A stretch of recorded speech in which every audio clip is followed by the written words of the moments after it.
Okay, so I kind of had to turn.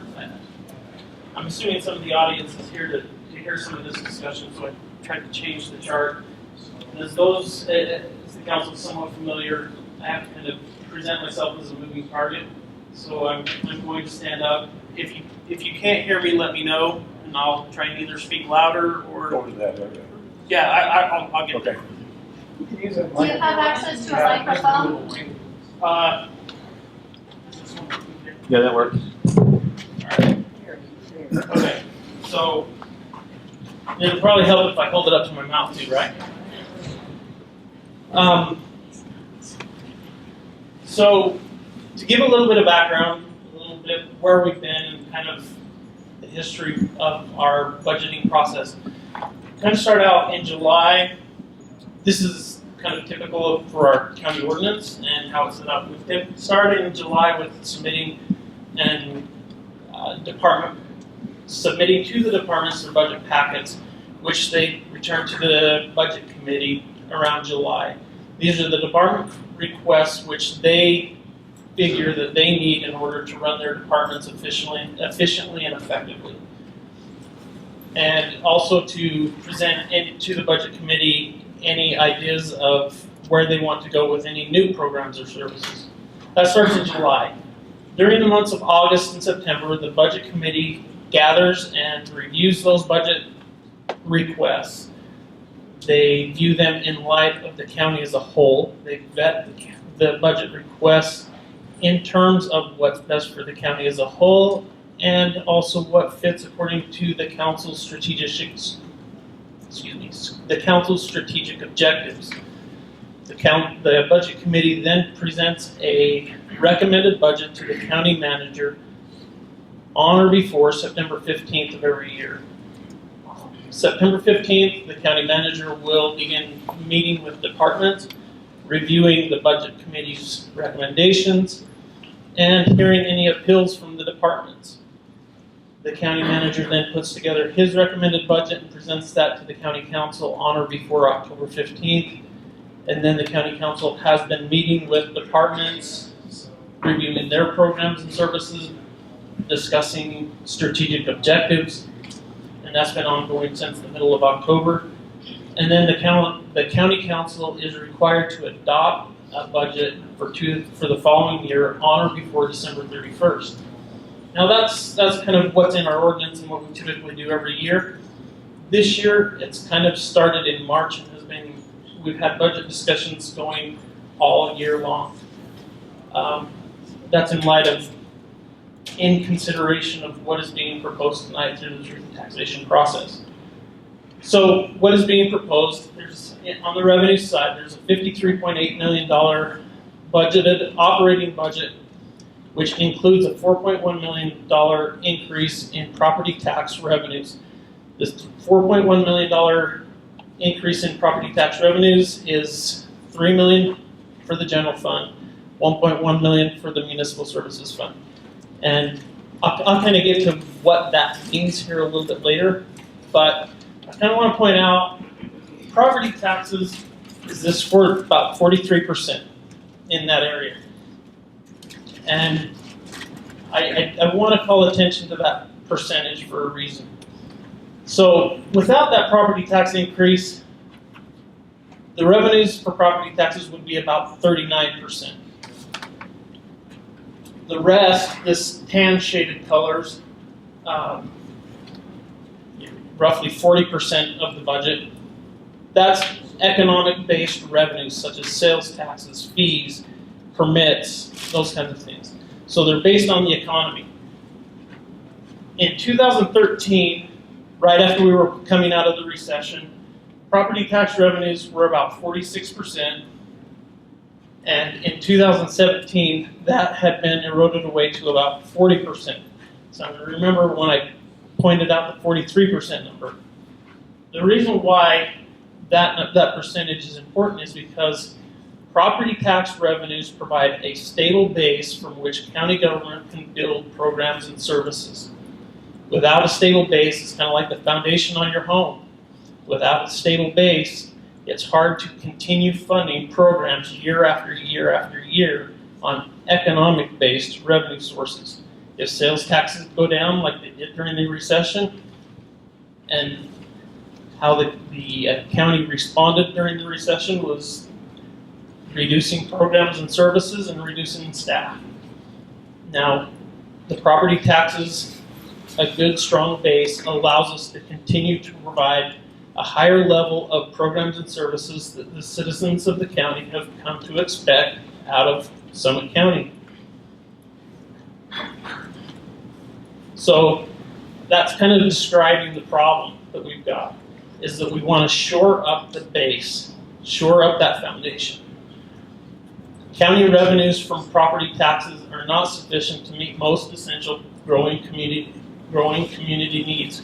We have additional roads, we have additional issues that the council would like to address. We have additional population, which requires either law enforcement or ambulance services.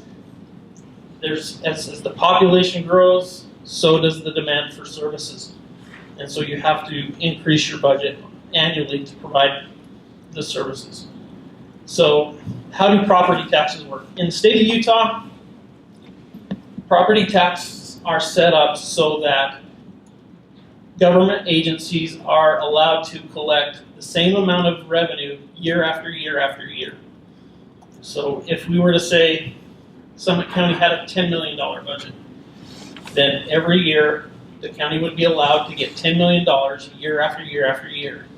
And somebody might say, hey, wait a minute, the value of my house has gone up, so the amount of money that the county has gotten must go up too.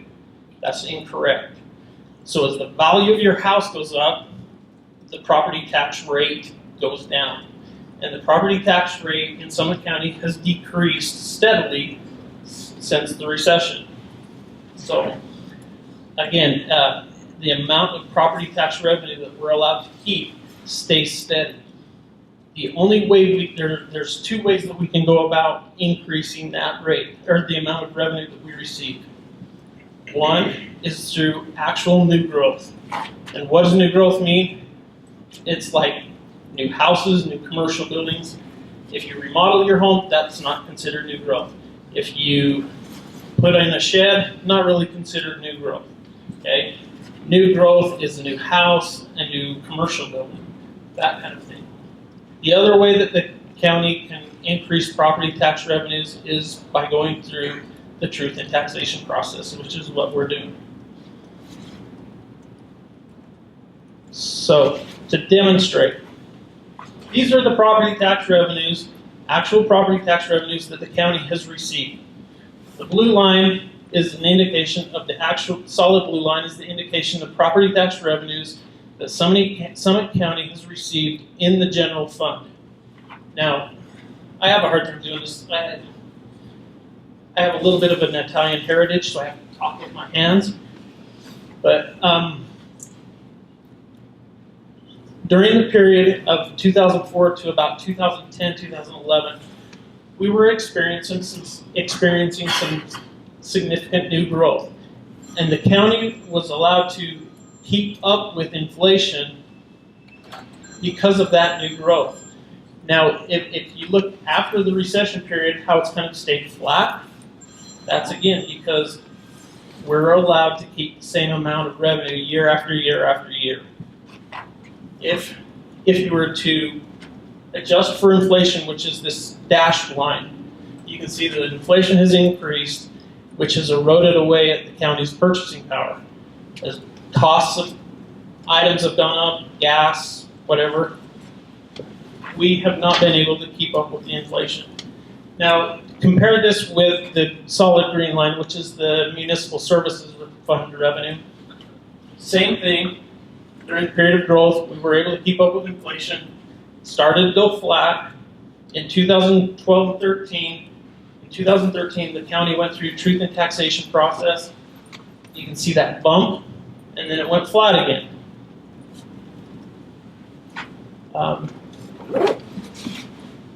So how does truth in taxation work? What's required is that on or before October 1st, we have to have a public meeting. Basically what the county manager, the budget committee is required to do is send a letter to the council saying, hey, look, we need to go through the process. So on September 14th, 2 weeks before the requirement, the county manager went to the county council and said, we're going to do this. Or that's when they sent the letter. So the public hearing was held 14 days before the election. I got a little ahead of myself, sorry. So the public hearing was held on public meeting, that's in there wrong. The public meeting was held 14 days before the election on September, which we did on September 20th. By November 1st, the county is required to send out a parcel-specific notice. Now, the property owners in this room should have received that notice with their property tax notices this year. It was a separate insert in your notice. That notice should tell you what the specific impact would be on your property. If you live in if you live in the county, unincorporated areas, for example, if you live in Peoria, Woodland, Whitesville, Snyderville Basin, you would have seen there was one line for the general fund, and you would have seen another line for the municipal services fund. If you are living in the incorporated areas, Park City, Oakley, Coville, Camas, you would have seen one line, okay? And that notice should tell you what the specific impact would be on your property. Then, 2 weeks before the public hearing, so 2 weeks before tonight, the county began advertising in the newspaper, both the Park Record and the Summit County Bee, or the Summit County News, excuse me. And then last week, the county advertised again, and now we're beginning to hold the public hearings. We're required to do it before December 31st. Again, we're holding it on December 6th, and then again next week on December 13th. Now, that's what's required, what the county has done, because in order to be transparent and try and be upfront with everybody, the county did all of this.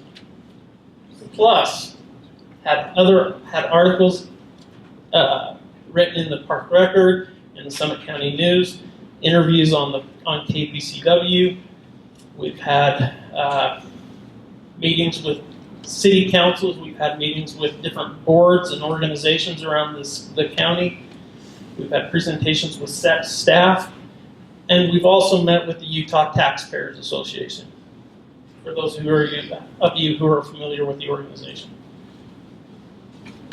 So, big question is, as you're writing out your checks, or I guess you should have written out your checks by now, to Summit County to pay for your property taxes, I'm sure each of you, as you're writing out that check, you're cussing either the council or the treasurer, because it goes to the treasurer, Summit County treasurer, taking all my money. Well, out of all of the money that goes to Summit County, or that gets received by Summit County in property tax, the county only keeps about 15% of that. The rest of it, the majority of it, goes to the schools. They go to the cities and municipalities, service districts, recreation districts. The county's portion is only about 15%. With this tax increase, that amount doesn't change. It still stays about 15%. So that's the property tax in the revenue side. Moving on with the budget discussion and the expenses side. So in order to meet some of the council's strategic objectives, the first strategic objective was transportation and congestion. Included in the budget is about $15 million related to transportation projects.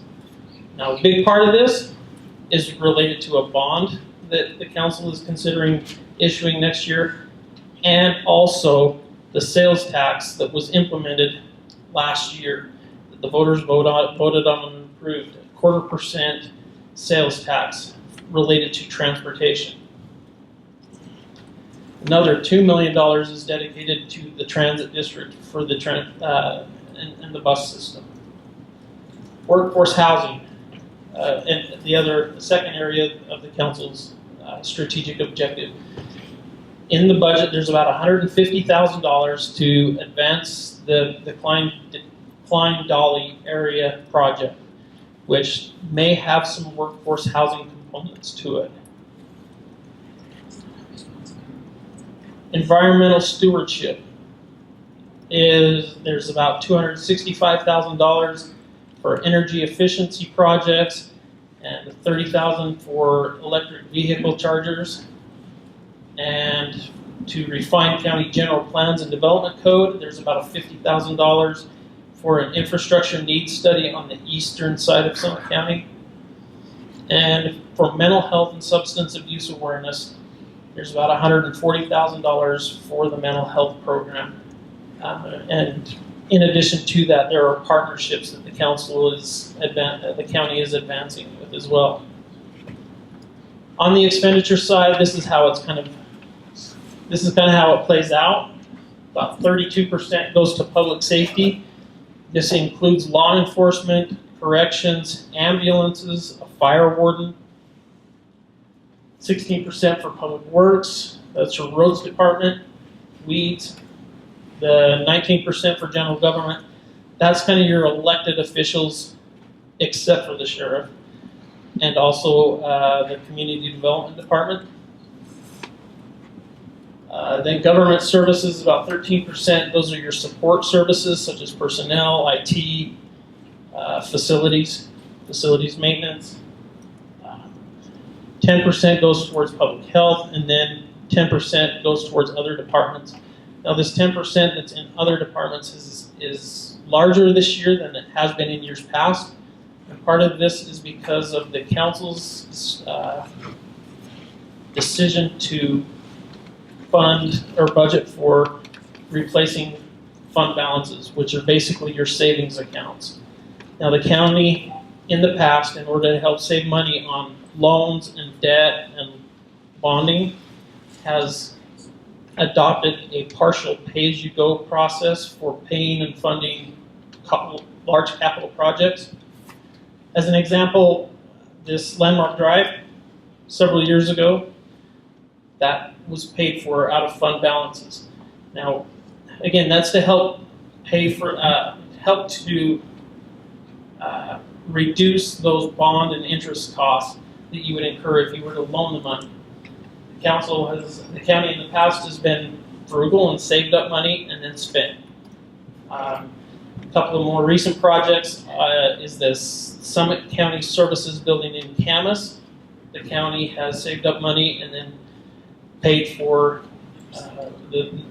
more than half out of fund balances. And so the intent here is to start to save up money and for the next large capital project. If you were to look at a comparison, I went back in 2013 on the revenue, so it's only fair to go to 2013 on the expense side. So to compare the 2013 expenses to the 2018, like I said, the biggest area of increase is in that other departments, and that's to put that money back towards future capital projects. So what services are provided? There's the general fund, and then there's municipal services fund. In our what we determine to be our operating funds. The general fund is county-wide, whether you live in the city or whether you live outside of the city in the unincorporated areas. The general fund is what is collected for county-wide. And services that come out of the general fund include things like ambulance services, waste collection, corrections, the jail, libraries, health department, some youth recreation programs. Those are some of the things that are funded out of the county general fund, among other things. In the municipal services fund, these are services that are provided by the county that would normally be provided by a municipality or a city. So these are things like law enforcement, road service, snow plowing, maintenance, community development department, planning and zoning.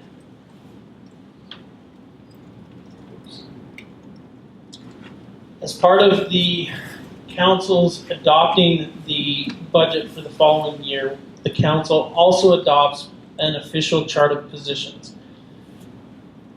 This is a summary of the official chart of positions. There's a list of each individual position, but the council is considering a 307 full-time employees, which appears to be an increase of 3, but in reality that we took somebody from a part-time position and increased them to a full-time, so it's more like kind of 2.5. That half position council is the cook in the seniors. The other employees is a housekeeper for the Camas Services building in Camas. In the past, that service was provided by contract. It has been determined by the facilities that it would be more efficient and better managed if it were to be used in-house. And also the council will be considering a landfill foreman for the landfill. So that's a total of 307 for the full-time employees and 29 part-time employees and 2 time-limited positions. And if you're to kind of compare one of the ratios that you kind of look at to determine, are we keeping up with the pace of our public, the growth of our county, a ratio that's commonly used is the ratio of number of county employees per population. And you can see as we go from 2013 to 2018, the number of employees per population has decreased from 129 down to about 122. Capital projects. So we divide up the capital project into 3 major areas, road maintenance being one of them. Here's a list of the major road maintenance projects that the county is considering for next year. There's a project in Silver Creek. There's a project in Summit Park, which we do in partnership with some of our service districts. Road project in Highland Estates, and then there's about another $1 million worth of projects across the county with contributions from other sources such as the federal or state government in the amount of $1.6 million. The county portion of the $4 million is about $2.7 million. Now our public works administrator, I'll keep your name, Ms. Derek. Oh, sorry. In the past, it's been estimated that the county needs about $3 million a year in order to fund the amount of roads, just to maintain the number of roads that we have. We have 330 lane miles of road. 306, okay, I was off. 306 lane miles worth of road. Estimated annual maintenance cost is about $3 million. We can fund maybe $2.7 million. And that's with the increase from the property tax increase. That allows us to kind of catch up a little bit. In the past, Summit County has been a recipient of about $1.5 million from the federal government for mineral lease funds. In 2016, the sequestration, if you remember, of the federal government, the federal government took away about half of that funding. So that funding source that we have been receiving in the past has been eroded by half. And part of the increase, this property tax increase, is to help bring that up. Now, are we at where we feel like we should be? We're still a little short. On the transportation side, now these are things that the county promised to the public as part of the transportation sales tax that you voted on last year. These were projects that the county went out to the public and said, we are going to do this if you vote in favor of this transportation sales tax. So the first project that the county is looking at is an interchange at Jeremy and Pine Brook. That's about a $5 million project. Widening Kilby Road. There's a park and ride at US 40 and 248. And then some of you, I see some Camas Valley neighbors here. Some of you may be aware of the park and ride that's gone on over across the street from the Camas Food Town, over by Volker's Bakery. So the county is looking at continuing to move forward with that program and have a park and ride and transit station there in that area. These are all related to a bond. The total amount of the bond that we anticipate issuing for next year is about a $22 million bond. $22 million will fund the first 3 years, roughly, of projects. The first year's worth of projects is about 10.8. In addition to that $10.8 million worth of projects, there's about another $4 million on a pay-as-you-go. Remember how I was saying the county likes to try and save up money and then pay for projects in order to reduce bond costs? This is where we're going. This is paying from savings to help pay a portion of those capital type projects.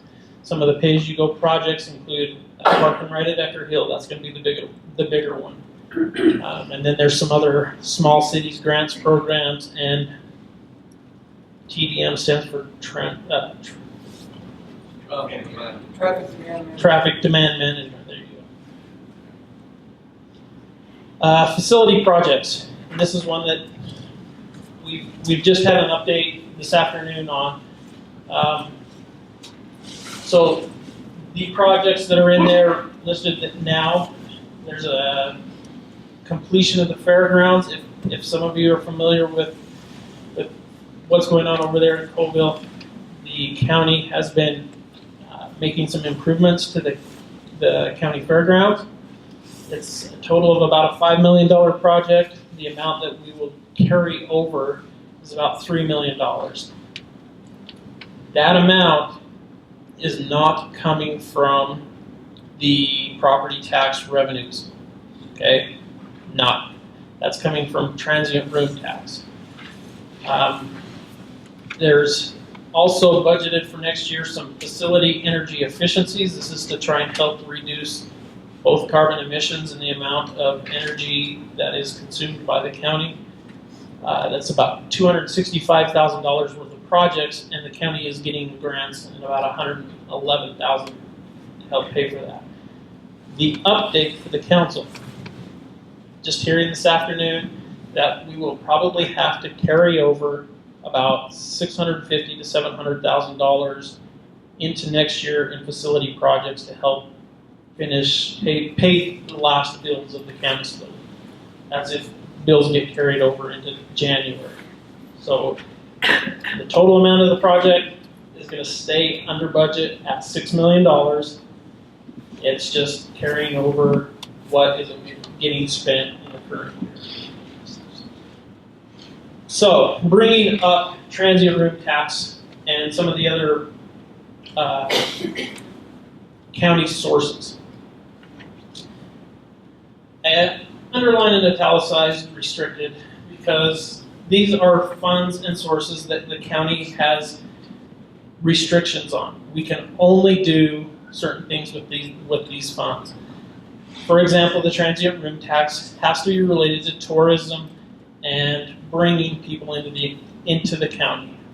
So the transient room tax, the county has an agreement with Park City Chamber Bureau to help attract and advertise and bring people into the county. That's money received from the sales tax on heads on beds. $10 million a year, that's about a $10 million revenue.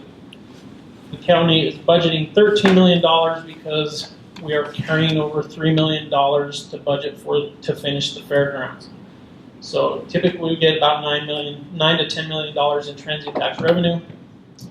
We get about $3 million in restaurant tax, 1.8 in wrap tax, open space, and then transit district, landfill enterprise, fleet lease, and insurance funds, as you can see. Now, again, to emphasize, these are restricted accounts. It's as if it goes, as the example I'm using here, it's going into a silo. And let's just say that corn goes into this silo, barley goes into this silo, and wheat goes into this silo. Now, despite the beard and the appearance, I can't change barley to corn, corn to wheat, and water to wine. Okay, it just can't happen. Another example is if I were to take some of the funds for this and use them improperly, I won't be here next year.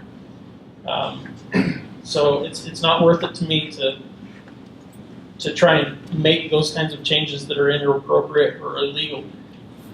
Just furthering the example of the transportation sales tax that was passed last year. The county went out and said, this is what we're going to use the money for, so the voters approved it, and that's what we're using it for. Same thing which was instituted for any of the transit district or the open space funds or any of the other funds that are listed. So continuing with some of these restricted funds, we will continue to see certain projects go forward regardless of the property tax. That's totally separate, but we will continue to see certain programs go forward, such as fairgrounds, open space, e-bikes, and buses. And that's the short version of the county's presentation of the budget. With that, unless the council has any questions, I think we'll turn it over for the public. Mr. Okay. Chair. I'm back with you.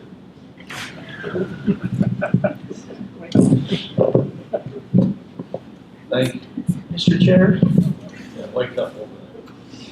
So I think without further ado, we're going to open a public hearing on, this is the first of two, one held tonight and one held next Wednesday night in Colville, on the proposed property tax rate increase in excess of the 2017 certified tax rate. And this is for both the municipal and general funds, each approximately a 27% increase. And we'd like anyone that would like to come up to please do so, and we're excited to see so many people here. It's important to get your input. Please state your name and sign in. We'll start with Ms. Elliott. Evening, Sally. Excellent, Matt. Thanks. This is tough. It's always very, very difficult to understand the budget. And it's even more difficult for people who haven't been a part of government to understand why the state tax code is written the way it is. It defies me after 12 years of elected office and struggling through 12 years of budgets and trying to squeeze every possible nickel's worth of value we can get out of every piece of taxpayer money. It's really hard to understand why we have to raise the tax rate because we don't have enough money to satisfy the demands that our constituents put on us. So having been, I know it's hard to believe that a Democrat could actually be a fiscal conservative, but I am. And I do believe that the county has tried every way you could possibly try to make the monies that you have stretch far enough to address the demands that our constituents place upon us. Nobody wants growth. And so that means that your revenues remain flat. And the worst kind of growth of all kinds is residential growth because it doesn't pay for itself. We all know that. And yet people still want to come to Summit County and live because it's an attractive place to live and because the services that you provide are a very high quality of service.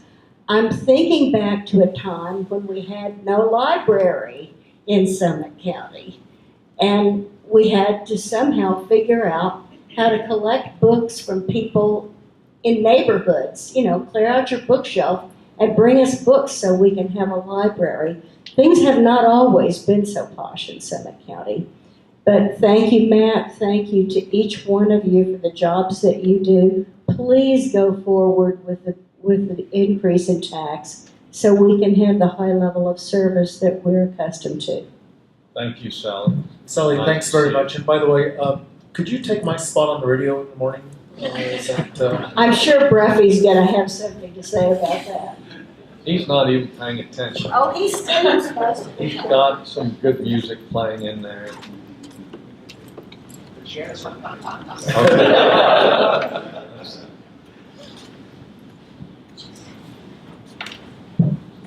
I'll be very brief. My name is Paul Sampson. Forgive me, I wrote a note. I live in Francis, Utah.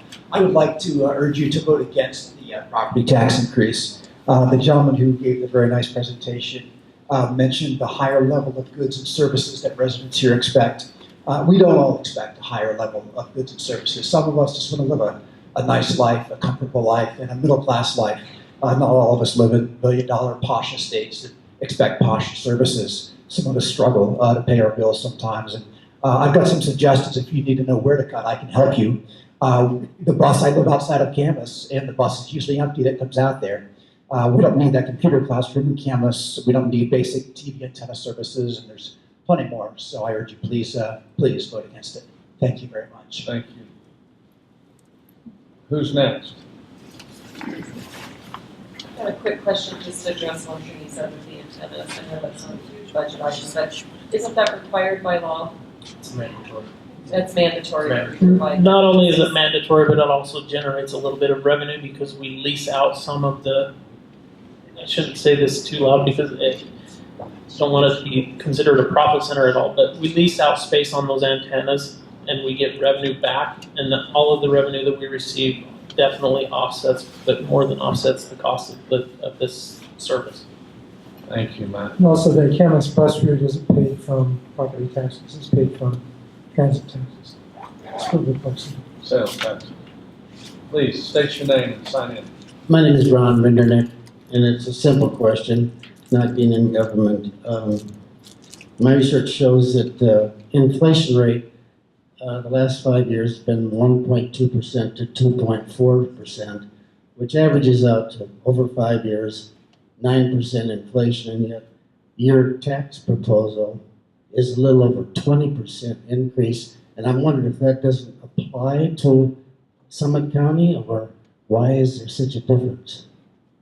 I think the difference, if I could address that, is that county hasn't had a general fund tax increase in over 27 years. We don't have memory back beyond that. So it's not just, the last 5 years that we're talking about, but it's been exacerbated in the last, say, 8 or 9 years, where the new growth in the tax base hasn't been there, which historically has made up for the lack of an increase. For the last 20 years, there's been massive, expensive residential buildings built in Summit County. I mean, it's got to be a massive increase in the revenues received. So how do you're comparing I think apples to the oranges? slide that explains that the best is the 2 line graphs that he had up earlier that show how for many years the adjusted for inflation revenues were almost equaled by the new growth, and the divergence, the top one being the general fund, you can see started to occur about 2010, 2009. The delta between that dotted blue line and the solid blue line is a manifestation or a graphic depiction of that difference. I just question the straight line called the inflation line is a straight line, and I don't think that's accurate either. Do you want to address that? It varies. It was put in there for simplicity's sake, but average, as you see at the note on the bottom, average inflation from 2004, which is the beginning point on the graph, to 2016 was 2%. The one thing that I neglected to mention during the presentation is that the way that taxes are calculated in Utah does not address inflation.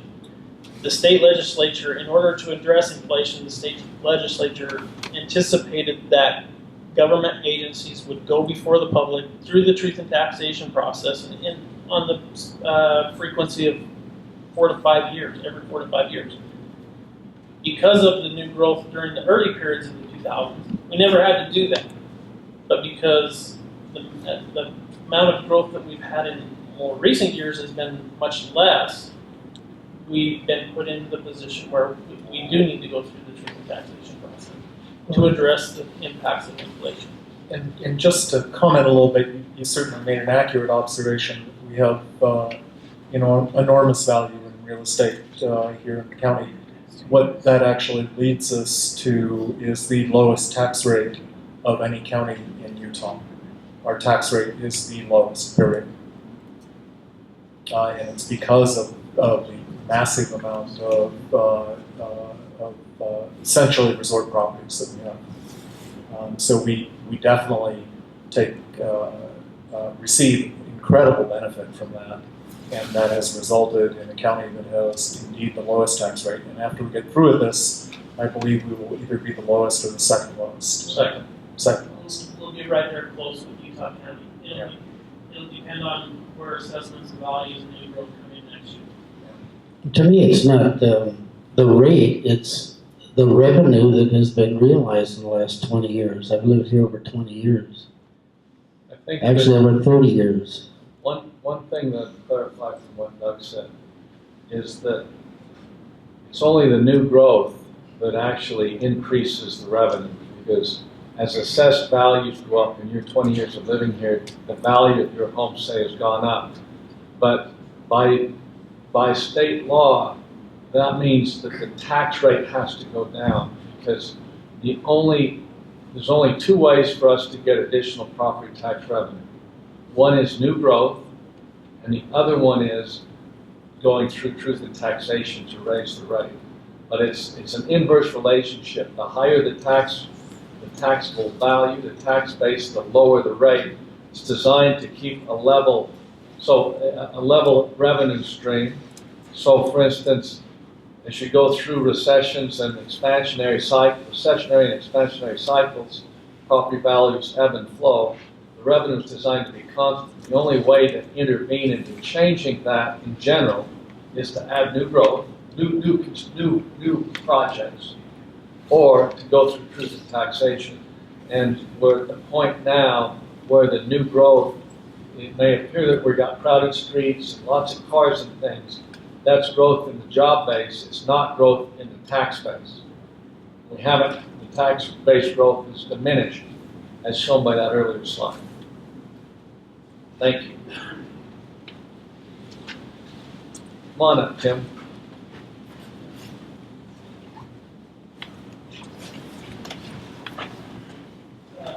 Population? Hello, Tim Nimike. This one?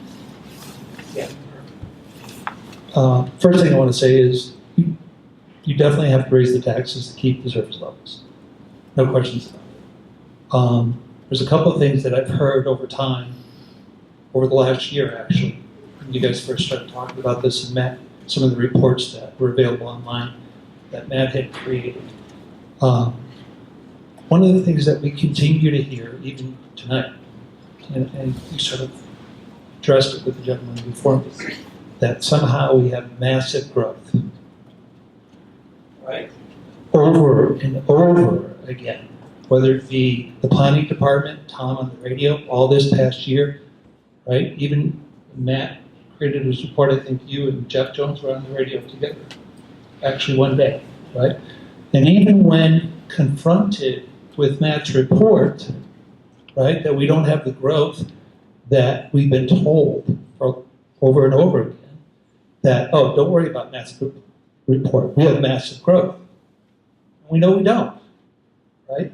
The facts are 38,000 from 2013 to 2018, 41,000, right? But yet, repeatedly, it's massive growth. Now, Chris made a great point. A lot of people think that it has to do with traffic, the growth, and it's not. It's the economic drivers and lack of housing, right? The influx of those, between morning and evening, 50,000 cars.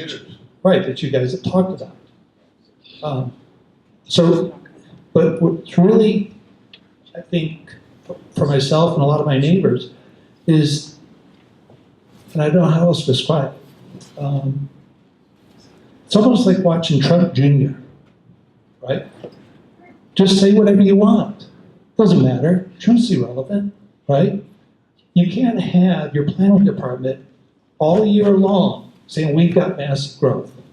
We're growing like crazy, okay? Tom, multiple times. Now, one thing I will say, Tuesday, I think it was, for the first time I heard Tom say, when Leslie confronted him, or sort of pushed him about growth, right? Housing starts, he said, no, actually housing is flat, okay? And at least I'll give Tom some credit too, that for most of the year, when he's on KBCW, he didn't want to address it. Maybe because of politics, right? Instead of just flat out saying, no, Leslie, we don't have the growth you keep saying we have, okay? It was, well, we have growth, right? But people deserve the truth, okay? The tax needs to be there, okay? But people also deserve to be told the truth. So just like tonight, somebody says, and one of the things that, this is not the first time this is going to happen. Now, granted, right?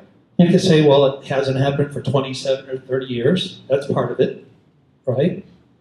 That the way the state does the taxes, we can argue with that, but you know what? Everybody else in the state deals with it.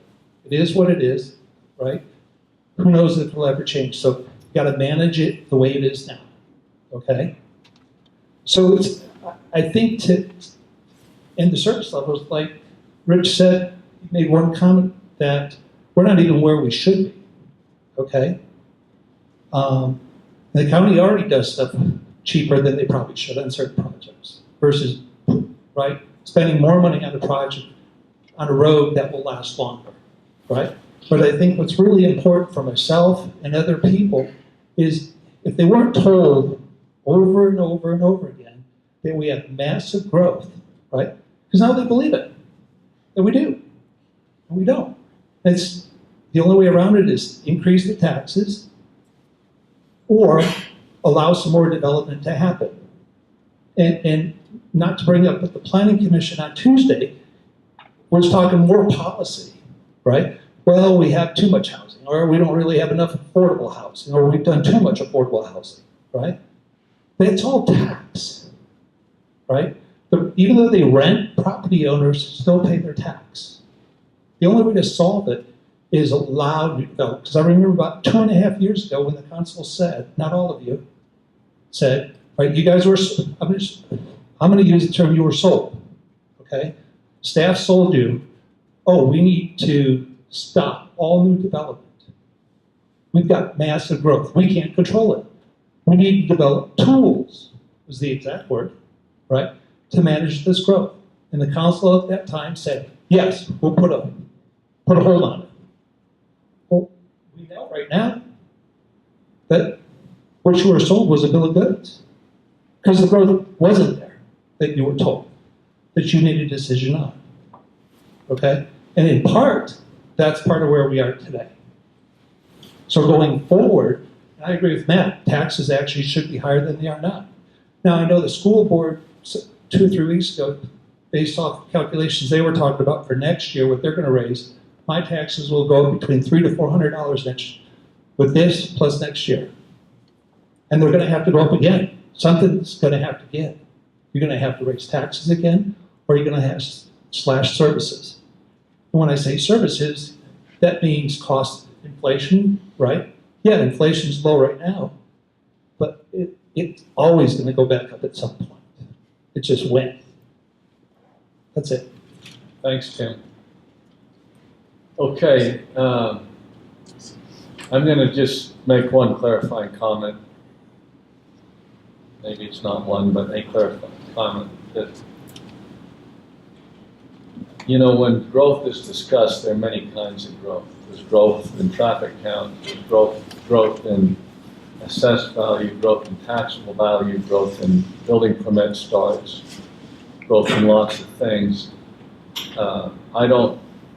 I've been around Tom and the staff a long time. I don't attend the Planning Commission, but I haven't heard statements out of Tom or out of anyone else in the county that I believe is fake news or misleading.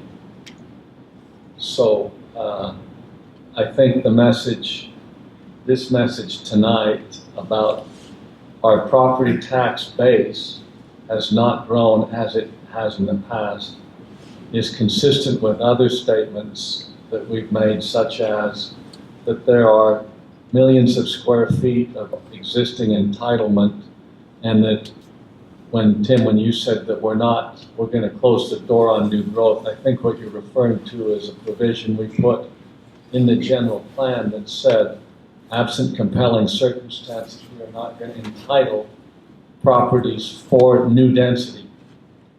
And that is very consistent with what we would do that, I think, again tonight if it were on the docket. And so without belaboring the point, there are many ways that the noun growth is used, and I don't believe that we've been inconsistent or untruthful in using that term. Now we'd like to hear from others if possible. Are there others?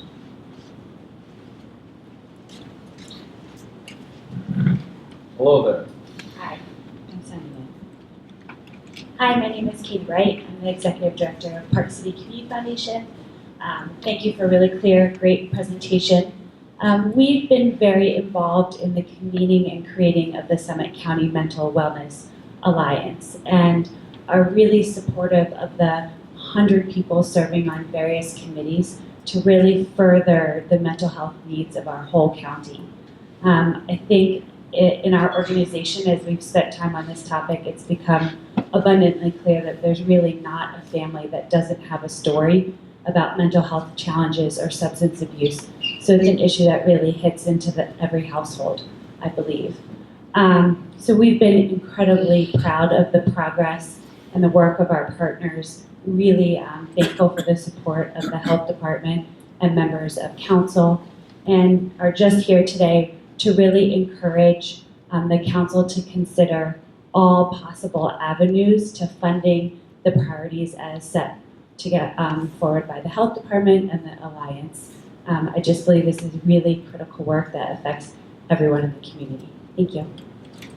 Thank you, Katie. I should comment that we added mental wellness and substance abuse as one of our 5 strategic effects. And we have line items in this 2018 budget that are new line items. I want to say that total around $200,000, but I may be off, that relate to helping make a down payment on that initiative. So anybody else would like to address this?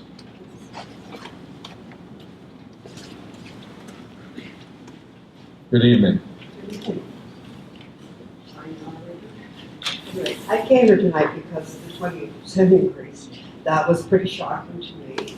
I really appreciate the great presentation. This is what you want from your government. And I also have to say, though, that as a retiree, and that we chose to, in 2002, my husband and I chose to come here to retire. And it's been a wonderful opportunity to see this community grow and do all the things you have done. The same token, I learned now as a retiree, even though I've come to it late and worked longer in my life than I should have probably, that I really am going to have to be careful about my expenses. Even though I think I've got a nice reservoir of money to work with, I'm more fortunate than most, I think, especially who might be coming here as more middle-class citizens. And when a 28% increase comes at your doorstep and says you're going to have to pay this, you're just like, okay, now that's 28% for taxes. And let's see, how much was that increase in insurance? Again, I had on my car, and also I had quite a large increase in my medical, and then of course all the other things that go up in the normal fashion. So at a point you say, how long am I going to get to live in Park City, Utah? And I suspect I hear families today moving out of Park City, Utah because they say I can't afford it. So it's just a question of, you are very intelligent people, what you can think about what you want this community to be. Who do you want to have live here? And how are you going to make this all affordable? So I'll go back and say, to those who have mentioned, what services can we afford? Maybe that's one question you think about. Really great, intelligent folks. And I really thought your presentation showed that very well indeed, and I really want to say I appreciate that. But I want to just talk about the reality of normal people. I'm kind of a normal person, and this is tough. This is going to get tougher, and I know your job's tough, so thank you very much. Thank you. I'm sorry, I know you wrote down your name, but I didn't hear it. You said I'm Jean Schmidt. Jean? Yes. Okay. Eugene, I'm gonna throw this in that because I'm a lawyer who hates to do math, which is why I went to law school.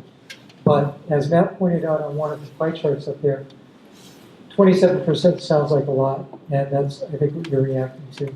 But if you remember that the property tax portion of your tax bill Yes. is only about 15% of your total tax bill. So of that 15%, as you can see broken out here, 10% of that is general fund, 2% of that is municipal services, and 3% is assessing and collecting. The 27%, Matt, this is where you gotta scrape me off the roof. But my understanding is the 27% increase is only in that area. So that winds up being an increase that you feel at about 5% of your tax bill. It's not gonna be, your tax bill is not gonna be an increase by 27%. It's actually, of those the three things in the blue bar chart, it's the top two. We're not increasing the assessing and collecting, so we're increasing of the total tax bill, property tax bill, we're increasing a 12% component of it by 27%. Got it. That's a little confusing, but It is. I just know. I But- just know but those it- numbers. But if you were to say, Gene, if you were to say, my property taxes are going up by 27% Right. by virtue of this, Right. your total tax bill, that would be incorrect. Okay. Your total tax bill may go up because of what we're doing by 5 to 7%, depending on whether you're in a municipality or in the unincorporated county. Thank you. All right, thank you.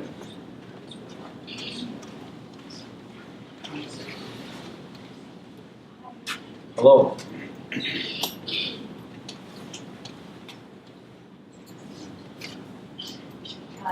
Hi, I'm Jennifer Castelli. I hate public speaking, so You know Jillian Costello? a little bit. Yes.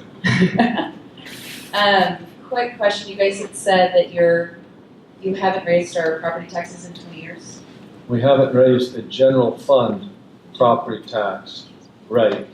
We haven't in over 27 years, and on one of those charts, we raised the municipal fund tax in 2012 as well as service area 6.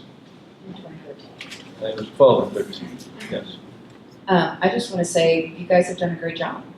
So 27 years of not raising our taxes and then we get all of this is awesome.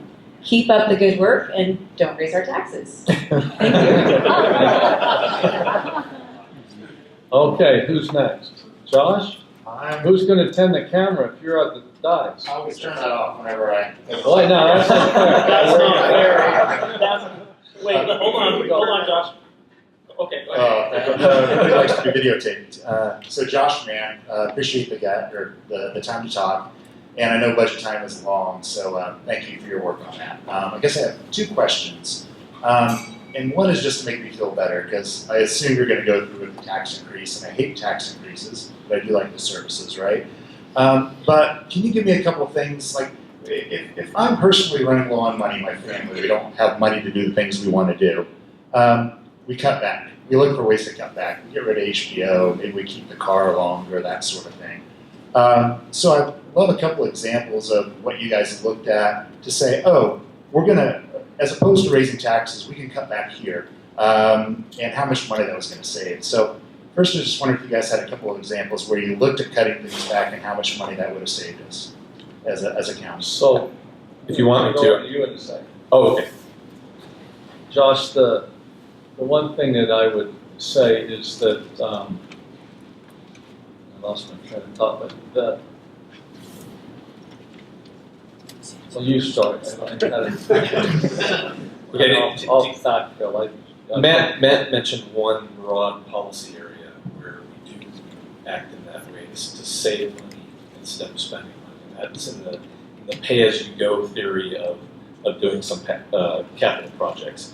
And I can't give you an exact number. Matt might be able to do some analysis to look at that. But generally, when we do pay-as-you-go projects as opposed to bonding for them, we're not paying that future interest. So that's and that's kind of a policy a statement that the councils have made over the years in order to save money. But a hard example is what the sheriff and the Park City Police Department did over the last year, which was consolidate dispatch. So combined, we've not only saved money by doing that program, but individually to the county, because we're now housing all of the dispatch for Park City and the county. We receive revenue from Park City to do that, so we have saved money overall in how much we spend on dispatch. And Matt can give you that exact figure. Between the fairgrounds and the canvas building, we've saved probably about $1.5 million on bond interest costs. Okay. And then how much did we lower our expenditure in dispatch? Well, our expenditure went up, but the county portion of that, how much did we approximately lower that? Down in I would have to. I know it is lower in the magnitudes of hundreds of thousands of dollars. But is there anything with, say, where you say, well, we could raise taxes or we could do this? Is Yeah, there that was really- that was one of the questions I asked. So the notion of this tax increase was floated to the council probably as early as April. And the county manager was going through his budget, and I think, certainly I did, and I think other council members were very resistant from the beginning. And we asked, at some point in the summer, I asked Tom to go back and tell us what would have to be cut if we didn't increase taxes. And he did that, and that included, I think, shutting down the library in Colville, and moving county services out of there, just closing the building entirely. What were some of the other things? You've got to, when you look at the general fund and the municipal fund, obviously it's a limited number of services that you can draw from in order to reduce those expenses. So I went through the exercise after I got the recommended budget from the budget committee of, reducing it by the amount that it would take in order to get it back into balance if we didn't get a tax increase. And so I simply went through all of those services and gave my best guess as the manager. I didn't want anybody else to have to do it until we actually had to, of what we would have to reduce. And I hit everything. So we would have to reduce everywhere. So it'd be kind of across the board. Well, it's not across the board because that's not a real strategic way. I mean, I wouldn't say, we're going to do 15% across the board because ambulance services might be more important than, sorry, Dan, the library. But, so we'd have to go through that exercise in actuality if we didn't pass the tax increase. But I gave an example to the council as I presented my budget. And as we met with every single department head that came before us to give us their budget, a portion of their presentation included what happens if the increase didn't go in. So we had to make those decisions. We also would not be able to do the increase in mental health services that we talked about. There are other projects that we wouldn't be able to do. So this is a strategic decision that the council is going to have to make in terms of what kind of money we're going to put toward things like our sustainability goals that we've just articulated. Some of this over the next few years, some of the challenge is going to be converting our fleet as we go forward to more efficient, non-gas vehicles. And there's going to be a charge for that. So if we're going to reach our goals, it's going to require funds to get there. Well, and also, a little historic perspective. We obviously have come out of a recent prolonged recession in which the county had to balance its budget, and they did that by cutting services overall. So, in large part, what we're doing is just trying to restore services to a level that is consistent with what our previous commitment was. And one of the things that we encountered as we were looking at various budgets, for example, and this happens naturally, when you're in a situation where over a few years you have decreasing revenues, one of the things that you do as a matter of almost reflexively is you defer maintenance, right? We've got a building, hey, that roof can go on one more year. We got a road, hey, it's got some potholes, but we can make it stretch one more year. So we've already done some of that stretching, and now part of our problem is that we have to now backfill. All those roofs have to be replaced, all those roads have to come up to snuff. And we stretched as long as we could, and now we've got to make up for it in part. So what we're seeing here is a combination of a bunch of different factors. Increase in demand for services, certainly mental health is one of them. Increased demand for increased cost in jails, increased cost in public health, safety, and welfare, et cetera. Those have been, in some respects, relatively minor, but cumulatively, all those things, restoring services to previous post-recession or pre-recession levels, as well as the need for new services, has driven a lot of it. We've also mentioned here, the Camas building is a great example. The Camas building came to us with a budget higher than what we finally agreed upon. And in order to get the budget down to an acceptable level, we had to take some of the green elements that we wanted to include there, some of the more efficient HVAC systems that would have been more energy efficient, would have been better for us to use. We had to value engineer that out to get it down to a budget that we could afford. And we've plumbed, I believe, that building so that we can add some of those elements back in the future. But again, it's inhibited what we've been able to do. We want to put solar panels on some of our other buildings because we think it's the right thing to do. We can't afford to do that right now. So, I remembered what I was going to tell you. We have statutory mandates that we maintain a certain percentage of the annual expenditures in certain funds as a minimum fund balance. So, in the general fund, the figure happens to be 5%. So if we were going to spend, $10 million in a given year, we need $500,000 residual fund balance, if my math's correct. And so, but years ago, about 4 or 5 years ago, we as a council set some targets that we wanted, not the minimum, but we wanted to be, and the state code has like a maximum, you can't have more than 25% or something in fund balance of what you're going to spend in a given year. You can't just kick it over. But we set a target of something like 17 to 20%. Is that right? 17 to 19. That's 17. the only one that you missed out on. I'm sorry, things are getting a little rusty up there. 17 to 19%. Now, we've spent a lot of fund balance on capital items to avoid bonding. This Camas building, we spent $3.6 million of the $6 million and bonded for the balance.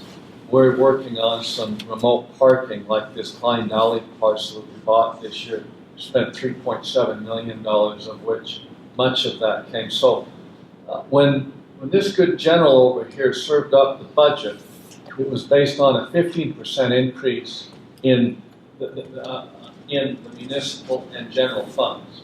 That's what's in the budget. Wehowever, that doesn't do anything to replenish fund balances, and we are close to the statutory minimums. So we're going is the wrong phrase.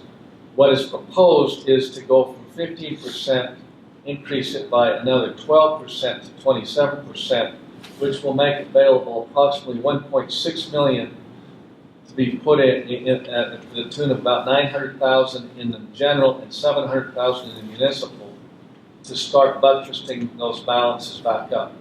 When I first came on the job, the year that I came in 2009, in 2008, the county had squirreled away enough money to actually build the health building, $8 million.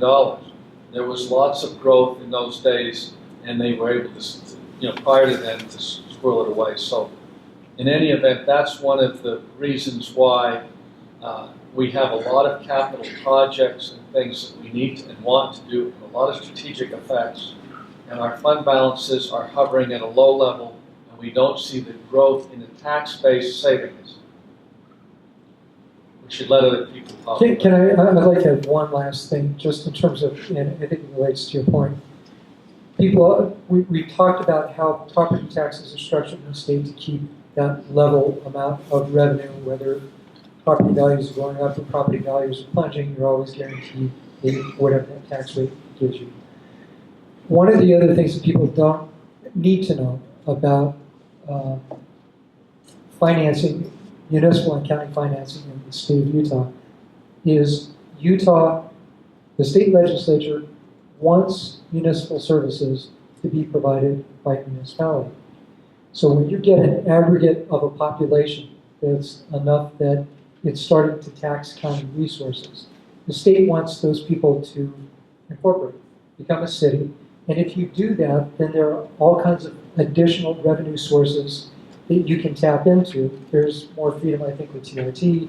There's more freedom with other certain sorts of revenue funds. And a great example from our good neighbor to the north is the resort city sales tax, which is a massive amount of money that counties are not allowed to charge. So even though we've got the canyons in our jurisdiction and it's a resort city sales tax is designed because a resort creates a burden on the city because you've got tourists coming in and out. Different parts of the year requires more law enforcement, more ambulance services, additional services to deal with the impacts of that. So cities are given the ability to charge an additional, very substantial tax to deal with that. Counties can't do that. So we've got Pine Brook and Jeremy Ranch and the other parts of the basin, Silver Springs, which is now the greatest population center in Summit County, outside of Park City. And we're dealing with it as a county, not as a city. So with our very, very limited revenue sources, we still have to provide a lot of municipal services to that very large population. And that winds up being a significant struggle. And I think our municipal tax is lower than the other municipalities in the county. So Roger, for Rick and Angelique's purpose, you're saying that we should incorporate? I did not say that. Did not say that. Rick, don't you dare. Angelique did not say that. I'll be right behind Roger. So. Thanks, guys, for the time. Thank you. Who's next? And while the next person's coming up, Roger thought that was going to get long covered, but I'll add a couple things. I've been continually impressed with our department heads and how they are always looking for ways to be more efficient, and that doesn't always in the end result in lowering their budget because they have these other things that are putting pressures on them. But they're really trying to offset that. I think of an example just this budget season with Sheriff Martinez, and he's becoming more fuel efficient within this department, and as he approaches times for new cars, they are now switching those out with some high efficiency. I think he's gotten a couple of hybrid vehicles. And in partnership with that, he has lowered his gas budget because he's realized quite a significant savings in fuel. That may be just a small example. I'm looking at Brian Bellamy and thinking a few years ago when he proposed that the county go in-house with its insurance and become self-insured. That has been a huge savings to our taxpayers, and it's been a very successful program, due a lot to what Brian has been able to bring to the table in management of that program.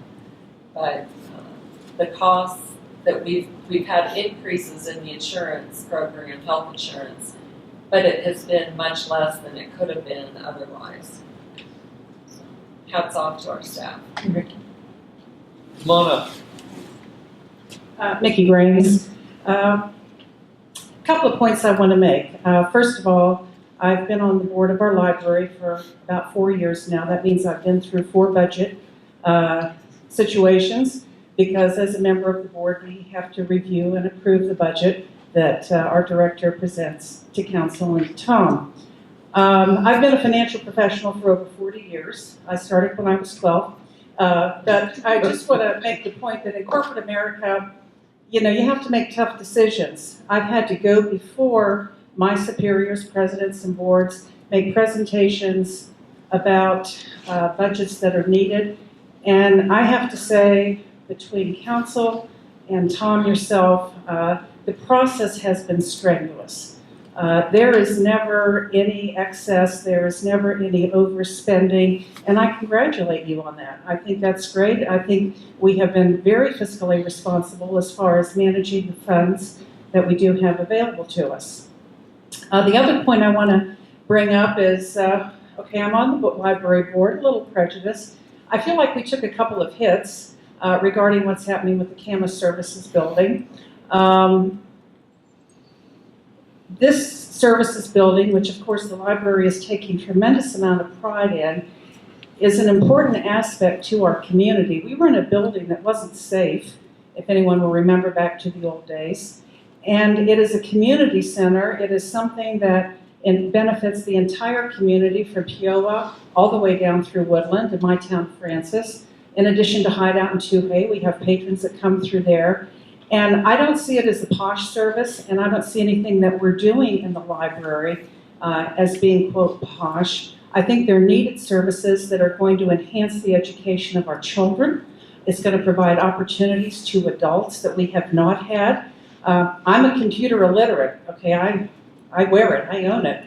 But there's a lot of programs that will be sponsored and taught by volunteers that will benefit all of us, no matter what our age. So again, it pains me to say this, but the fact of the matter is, prior councils have kicked this can down the road for over 20 years. We now have to make up for this. Tom, I congratulate you for bringing this to the forefront. It's a little tough to pay up at this point, but it's very, very important that we get ahead of this financial situation again before the next recession hits. Thank you. Thank you. Who's next? Hello there, Miles. Thank you for coming. I usually wouldn't come out at night without food involved. I was thinking that half cook that we raised to full cook should have shown up if you wanted to budget. Well, we allowance. haven't approved the budget. Okay. Matter of fact, I know that this is not a Spencer council, just looking at your dress. And the fact that half the people in this room are frozen in place. This room is cold, so I know you've been saving money on those things. But I'm here to speak in favor of well, nobody really wants a tax increase. I'm here to speak in favor of you, in favor of the staff and the council here, because it's obvious to me that this has been thoroughly scrubbed, it's been transparent, you worked hard on it. There's no, I'm a resident for 31 years now. So when I moved to Park City, it was a 2-lane road coming in. And so, like maybe other people in this audience, I've watched the growth take place. And like many people, I'm ambivalent about that growth because it's changed the nature. It was a kind of a rural county at that time, and it's not that rural anymore. Let's face it, it's so in some ways we have a case of collective urban denial here. And this is not going to be the end of it, because if you look at all the stuff that we've talked about in the state, and you say that the projections are that the Front Range, which is only 30 to 35 miles from us, is going to double in size in the next 25 to 30 years. It used to be that coming up to Summit County was a wilderness experience for many people, and that's no longer the case. It's been discovered, even without all the things we've done to invite people here. People realize what we have. And so, as you mentioned, there's all kinds of growth. Generally, growth does not pay its own way. As a matter of fact, if we wanted growth to pay its own way here, we should probably put in car dealerships and all the open space out here, because that does pay its own way. But that's not the lifestyle or the vision that anybody wanted up here. So the things that you're doing are things that people really do want, and they're not extravagant. And I understand that on fixed income, I'm semi-retired, not totally retired, but as we look at all these increases, it does get difficult for people. I don't know how to solve that. If something is desirable and it's scarce, it gets to be valuable. And when something is valuable, rich people can afford it more than poor people. And if that's the case, then we get into the idea of redistributing incomes. And the way we do that is through government, and nobody trusts the government. So we're caught in a conundrum here of how to deal with it. I just think that you've dealt with it in the most responsible manner you possibly can, and in a very fiscally conservative manner. So I appreciate the work you've done on it, and I support it.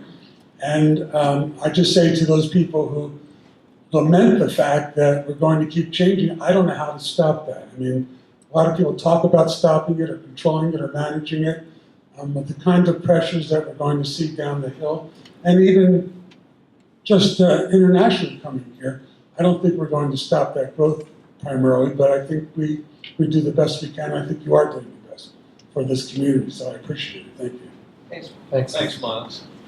I had a suggestion from somebody I spoke to last night. I had a suggestion of how to not spend any more money. And he said, let's not spend any more money, let things go to hell and nobody will come here anymore. Okay, on that happy note, who's next?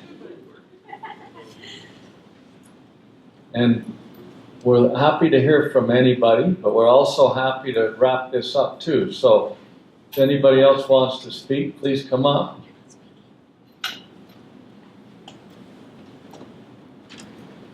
Kristen, good evening. Good evening.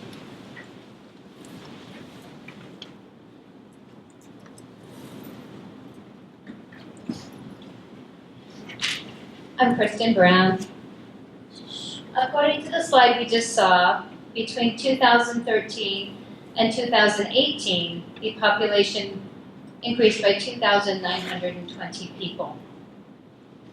But the projection also is that the budget increased by 14.9 million, or 38%. That's from 38.9 million in 2013 to 53.8 million in 2018. So, this talk of frugality and fiscal conservatism, I'm finding a bit comical when your budget can go up by 14.9 million when your growth only goes up by 2,920 people. There's been an increase of 34 county employees and 7 part-time employees. And according to Utah's right, there are 56 out of 309 county employees that are costing our county over $100,000. We need more growth. You need to make tough decisions.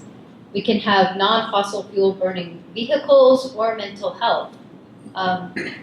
It seems like you just keep piling on with more and more goals that maybe are important to you but aren't important to the rest of us.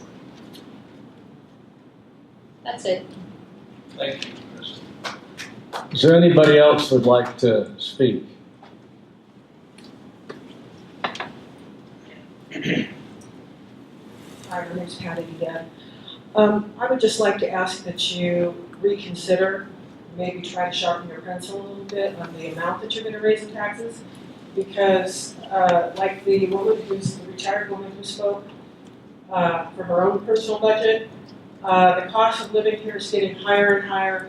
We know the school district's going to be levying some more taxes against us on our taxes, and it just keeps piling on, and it's just getting very difficult. There are things that maybe we don't necessarily need, some of these projects. I question the amount of money you're spending at the fairgrounds for a facility that's used 2 weeks out of the year. Maybe we scale down on how much you're spending there. I mean, there's things that maybe we could be a little more efficient on, but just from a personal standpoint, for many people, you're going to price people out of here. You need to sign. Thank you. You need to sign, ma'am. Okay. Could you please sign in, Patty? Oh, sorry. I would mention on the fairgrounds, as when Matthew said that he might lose his job if he misappropriated funds from the TRT fund to other things. The transient room tax is designed to promote activities that drive tourism and more lodging money that couldn't be used for the general fund or municipal fund. Next commentator, please. Okay.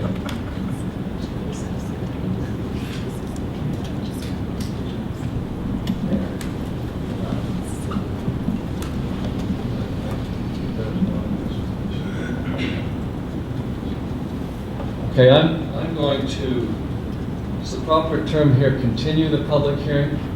You're going to continue the public hearing, but also you're going to announce that at the next December 13th meeting is when you will make the decision on the truth and taxation Okay. increase. So, as David reminded us, we're going to continue this public hearing to next Wednesday, December 13, 6 p.m., courthouse in Colville, at which time we will make a decision. So they don't necessarily need my motion since it's already been noticed in the newspaper. Okay.